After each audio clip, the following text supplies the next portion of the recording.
There are encounters in life so profound that the mind refuses to believe they are mere accidents of timing. You know that feeling, that first look, familiar yet fierce, as though your soul has recognized a face from a time before time. When an empath meets a narcissist, it isn't just a relationship. It is a collision of worlds. It is light meeting shadow. A heart that feels too much crashing into an ego that is terrified of feeling anything at all. If you are here, watching this, it's likely because you felt that crash. You felt the weight of a connection that felt like destiny, only to watch it turn into a prison. I want you to know something right now. Your pain isn't a sign of weakness. It is the beginning of an awakening.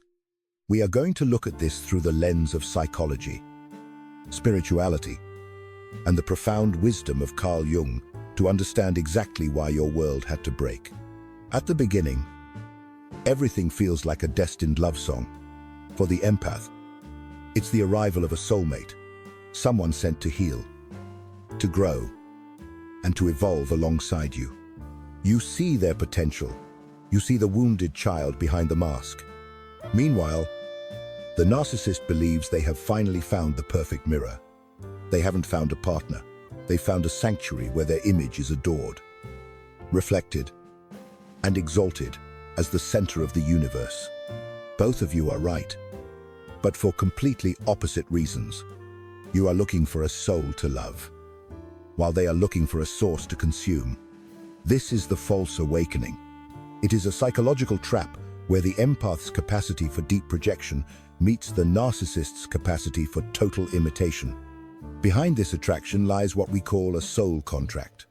This isn't just a metaphor, it's an energetic agreement.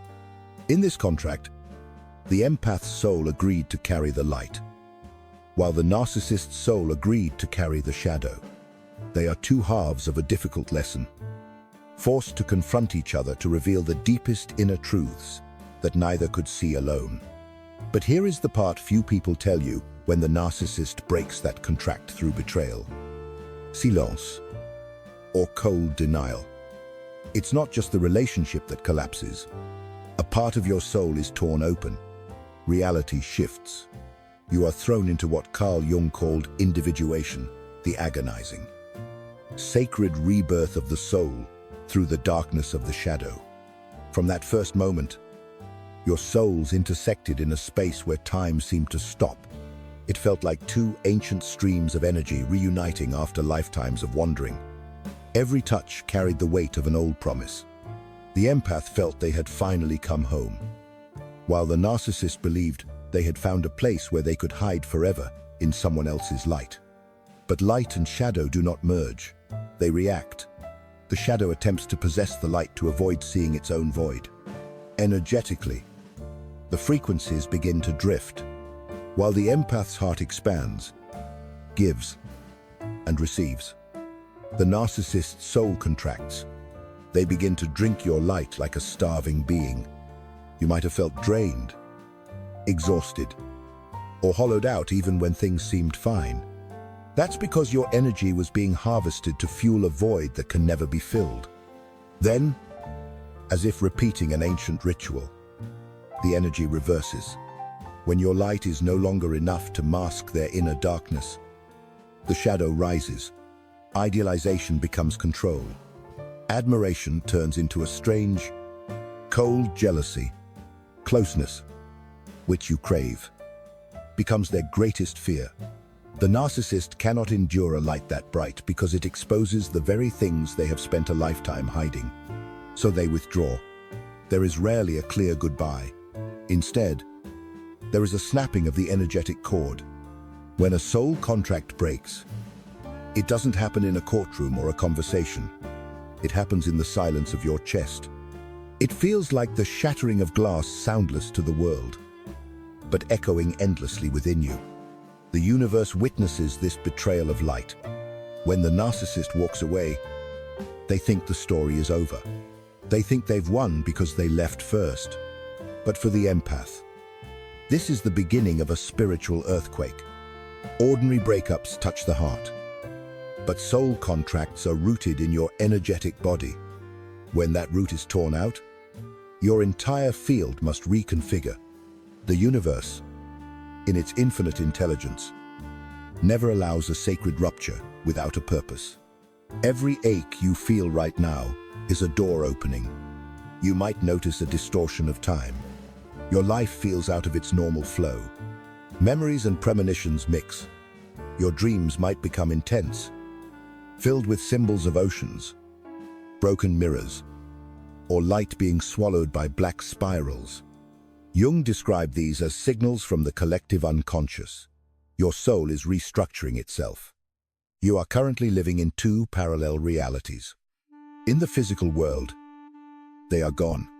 In the soul world, the connection is still unraveling.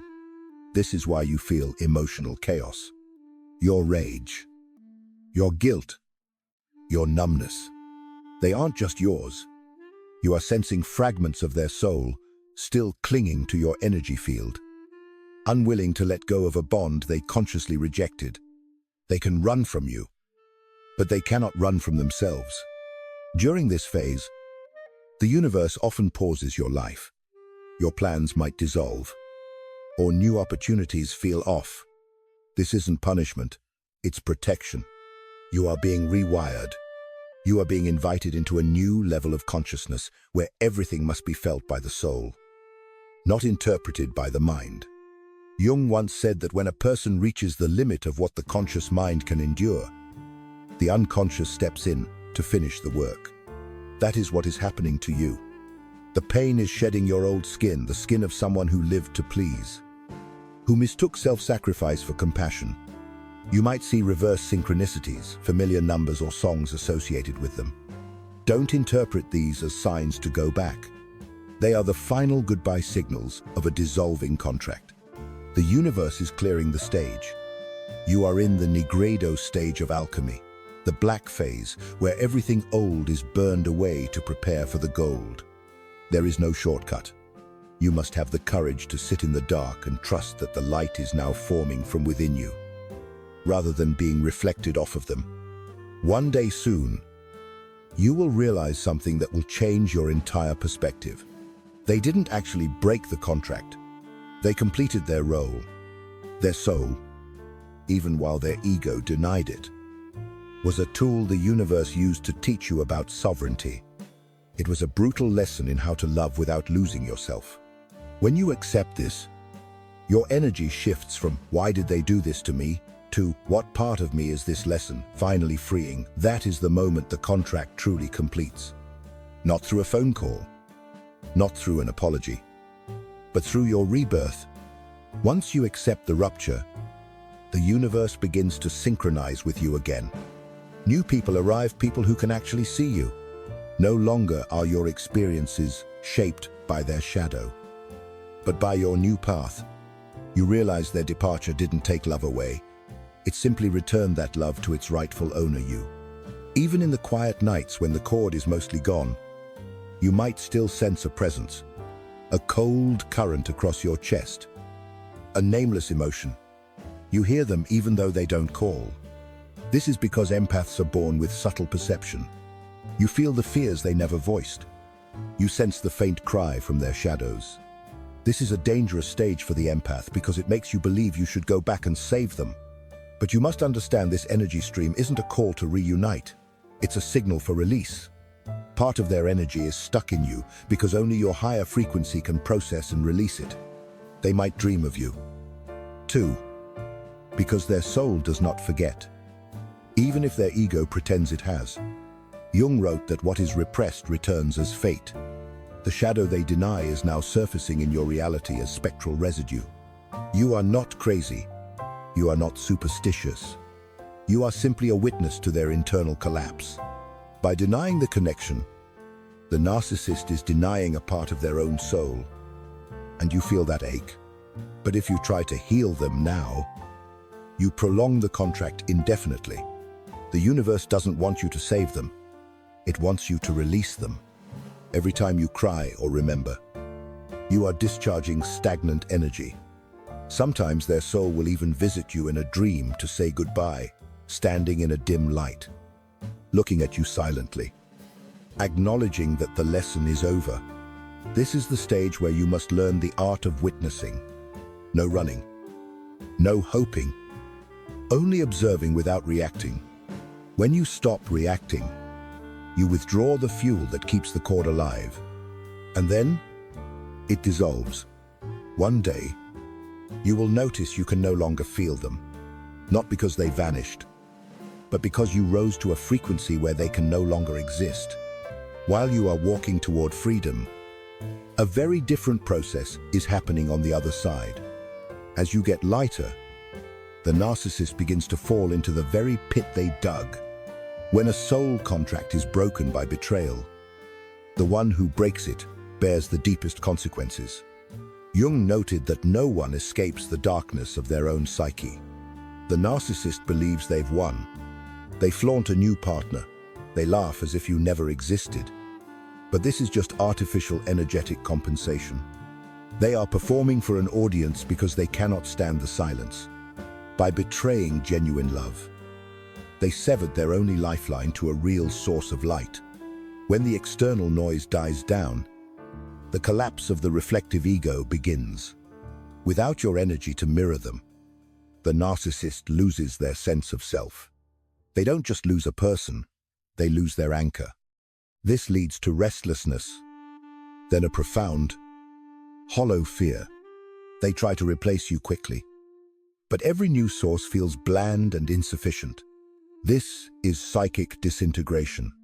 They begin to lose control, insomnia, irritability, and a descent into silent self-punishment. Their ego will never admit it, but in the late nights, they hear the echo of your soul. Not a call to return, but a reminder of the redemption they rejected. They become obsessed with the fact that you haven't fallen apart. When you remain still and unreactive, you strip away their power. They might try to hoover you back with apologies or vague gestures, but it's just a test to see if your light still flickers for them. If you have truly awakened, you will see the trap. If you remain peaceful, their energy can no longer penetrate you. They are forced to face themselves with no one left to blame. This is karmic mirroring. The shadow must return to its source. They aren't confronting you anymore. They are confronting the void of an unawakened soul, the realm of shame and loneliness. Everything they did to you, the manipulation, the silence now begins to happen within their own mind. They twist memories to stay right. But the soul cannot be fooled forever. The mask crumbles. They realize that everyone in their life was just a distorted mirror. And now all the mirrors are shattered. They see the light they betrayed, but it's now in a place they can no longer reach. A few narcissists, when pushed to the absolute edge of loneliness, might hear the call of their own soul. But most will keep running because facing the shadow is their greatest fear. They don't realize that one moment of humility could free them, but that is no longer your concern. The lesson is no longer yours. It is a battle between them and their shadow. You have moved into a different trajectory. You don't need revenge. You don't need to prove your worth. You are untouchable because the love you offered wasn't lost. It changed form and returned to you as wisdom. The universe used this rupture to rebirth you. Every tear became a guiding light. Jung called this the union of the ego and the soul, the merging of your human self with the divine. As for the narcissist, they will eventually face the law of reflection. One day, they will look in the mirror and not recognize the face looking back. And they will remember your gaze, the one that never judged, only reflected the truth. In that moment, the contract closes forever. You didn't lose anyone. You found your most authentic self, the person the universe always intended you to become. You have learned the sacred art of loving, releasing, and finally, becoming the very light you once searched for in others. Move forward now. The mist is clearing, and your path is finally your own.